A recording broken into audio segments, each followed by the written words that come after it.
అధిక వడ్డీల ఆశ చూపి సుమారు 25 కోట్లు టోకరా వేసిన ఘటన మేడిపల్లి పోలీస్ స్టేషన్ పరిధిలో జరిగింది. తమ దగ్గర తీసుకున్న డబ్బు తిరిగి చెల్లించాలని నిందితుని ఇంటి వద్ద బాధితులు ఆందోళనకు దిగారు. బాధితులు తెలిపిన వివరాల ప్రకారం 10 రూపాయల వడ్డీ ఆశ చూపి బోడిప్పల్ మున్సిపల్ కార్పొరేషన్ రాఘవేంద్ర నగర్ కాలనీలోని చుట్టుపక్కల కాలనీ వాసుల వద్ద సుమారు 25 కోట్లు బాషెట్టి నాగరాజు వసూలు చేశారని తెలిపారు.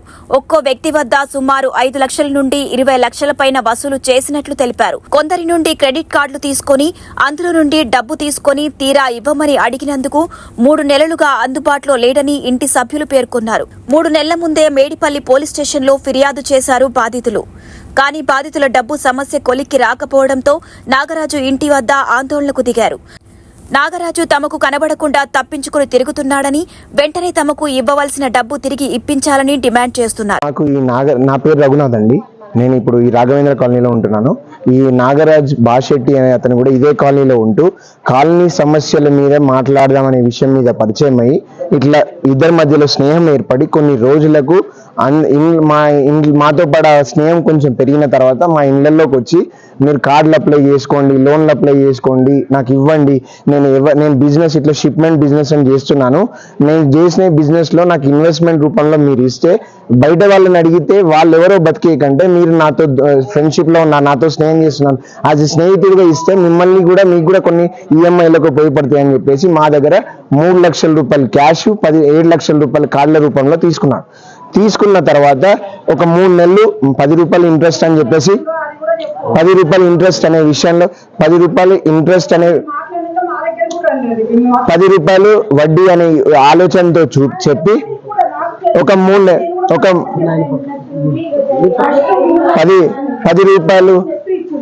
10 రూపాయలు మిత్తి అని ఇంట్రెస్ట్ అనే రూపంలో చెప్పేసి ఒక 3 నెలలు ఇచ్చాడండి. 3 నెలలు ఇచ్చిన తర్వాత ఏమైంది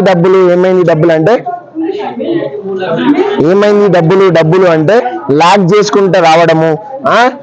ఇప్పుడు జనాలలో కూడా నా ఇంటి దగ్గరకు వచ్చి ఇంకొకళ్ళ విషయాలు మాట్లాడడం, వాళ్ళ ఇంట్లోకి వెళ్ళి మా గురించి మాట్లాడడము అన్నీ జరిగిన తర్వాత ఎప్పుడైతే అర్థమైందో ఈయన కొంచెం ఫ్రాడ్ చేస్తున్నాడని దూరంగా ఉంటూ మా డబ్బులు ప్రస్తుతానికి నువ్వు కార్డులు ఇవ్వకపోయినా బాబు, నువ్వు 3 నెలల నుంచి మాకేం ఇవ్వట్లేదు, మాకు ఇంట్రెస్ట్ ఉన్నాయి, వడ్డీలు కట్టుకోవాలి, ఈఎంఐలు కట్టుకోవాలని 3 లక్షలు క్యాష్ కావాలని నెల రోజుల నుంచి అడిగినా 10 సార్లు ఫాలోఅప్ చేసినా కూడా ఏం రెస్పాన్స్ లేకపోయేసరికి ఇంటికి వచ్చి తల్లిని అడిగాం.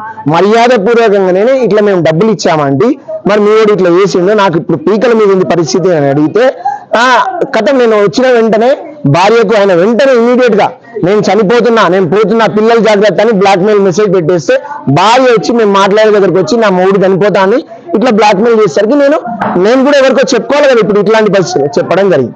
ఇవన్నీ జరిగిన తర్వాత ప్రతిగా ఇప్పుడు డబ్బులు ఇవ్వకపోవడం కాక నువ్వు రావడం వల్లనే అయింది, నువ్వే నా జీవితాన్ని నాశనం చేసినావు అంటే నా డబ్బులు తీసుకొని నన్ను అడగడం నాకు బాధ్యత లేదా అండి? ఆ బాధ్యత ఆయన మర్చిపోయి ఎప్పుడో ఇల్లు అంటే ఏమన్నంటే ఇల్లు అమ్మేసి ఇస్తా అనుకుంటా మాట్లాడండి. ఇల్లు కుదబెట్టింది 10 సంవత్సరం క్రితమే కుదబెట్టాడు. కుదబెట్టిన తర్వాత 2 ఇల్లులు ఉంటే 2 ఇల్లు కూడా 1,25,00,000 కుదబెడితే కుదబెట్టిన తర్వాత మా అందరి దగ్గర కార్డులు స్వైప్ చేయడం, డబ్బులు తీసుకోవడం స్టార్ట్ చేశాడు. అంటే అది కావాలని నువ్వు నీ డబ్బులతో ఏమన్నా చేసుకో, నువ్వు ఇల్లే మొత్తం వదిలేసుకొని ఇప్పుడు ఇవన్నీ చేసినావంటే ఆయన ఇంటెన్షనల్గా ఫ్రాడ్ చేసిన. ఇప్పుడు ఏమన్నంటే ఫలానా టైమింగ్ ఆయన చెప్పిన ప్రకారంగానే వెయిట్ చేసినాం. ఎన్ని రోజులు వెయిట్ చేస్తాం సార్? ఇలా ఒక 50 మంది దగ్గర ఆల్మోస్ట్ 20 crores అమౌంట్, ఇక్కడ నిలబడ్డ 20 మంది 10 మంది దగ్గరనే 5 కోట్ల అమౌంట్, మినిమంగా 5 కోట్ల అమౌంట్ విత్ ప్రూఫ్ తో సహా మేము కంప్లైంట్ ఇస్తే ఫస్ట్ డిపార్ట్మెంట్ వాళ్ళు పోలీస్ వాళ్ళు కానీ మేము ఎఫ్ఐఆర్ తీసుకోము అని తీసుకోకపోయేసరికి ఉప్పల్ ఏసీపీ దగ్గరికి వెళ్ళి మాట్లాడితే ఏసీపీ ఫైల్ చేయమన్నాడు.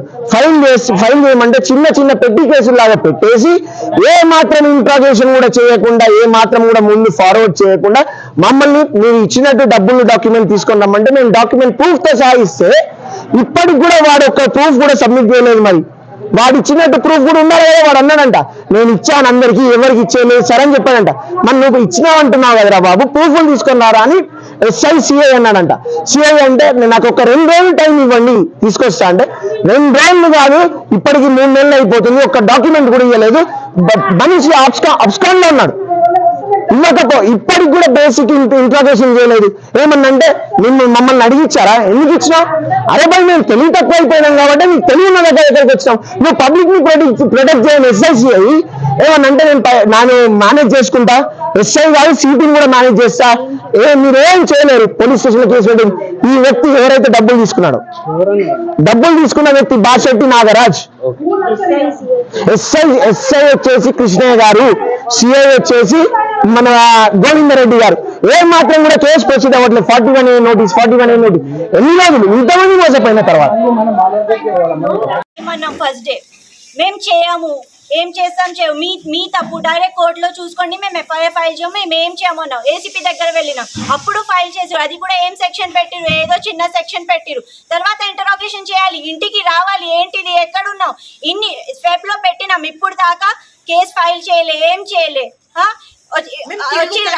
వచ్చి ఇంటరాగేషన్ చేయాలా? అతను ఎక్కడెక్కడో బీహార్, ఢిల్లీ అన్ని తిరుగుతున్నాడు. ఎట్లా తిరుగుతాడు? నీ మీద కేసు ఎఫ్ఐఆర్ ఫైల్ అయినప్పుడు ఎట్లా తిరుగుతాడు? నువ్వేం చేసినావు? బ్యాంక్ స్టేట్మెంట్ అంటే వాళ్ళకి అంత లేదా? బ్యాంక్ స్టేట్మెంట్ 2 రోజుల్లో రావాలి, నెల పడుతుంది. మేము ఎవ్రీ వీక్ పోలీస్ స్టేషన్ వెళ్తున్నాం. ఏమైంది అంటే మీ తప్పు అదే తప్పు అయింది, నువ్వు న్యాయం చేయాలి కదా పోలీసు ఉన్నప్పుడు. దేనికి మరి ఎందుకు పోలీస్ అయినావు? పోలీస్ అన్నప్పుడు న్యాయం చేయాలి. మళ్ళీ తప్పు అయిపోయింది ఏంటిది? అది సొల్యూషన్ వెతకాలా? ప్రాబ్లం కి తిరిగి అదే చెప్తారా? ఎందుకంటే మీరు ఎందుకు ఇచ్చిర్రు అని అంటున్నారన్న. మేము మోసపోయినాము. పోలీస్ వాళ్ళు ఎందుకున్నారు చెప్పండి? మేము ఎన్నిసార్లు తిరుగుతాం పోలీస్ కి? 5-6 టైమ్స్ తిరిగినాం. ఇంతమంది వెళ్తే ఆయన ఏమంటాడు? ఎఫ్ఐఆర్ ఫైల్ అయింది, కోర్టుకి వెళ్ళాలి, అంతే. ఇక్కడ కేసు అయిపోయింది, ఏం చెయ్యలేము. ఒక్కసారి ఒకసారి ఫోటోలు ఏమో తీపిచ్చినా ప్రూఫ్ ఇచ్చిండు అన్న. జరిగింది ఏంటంటే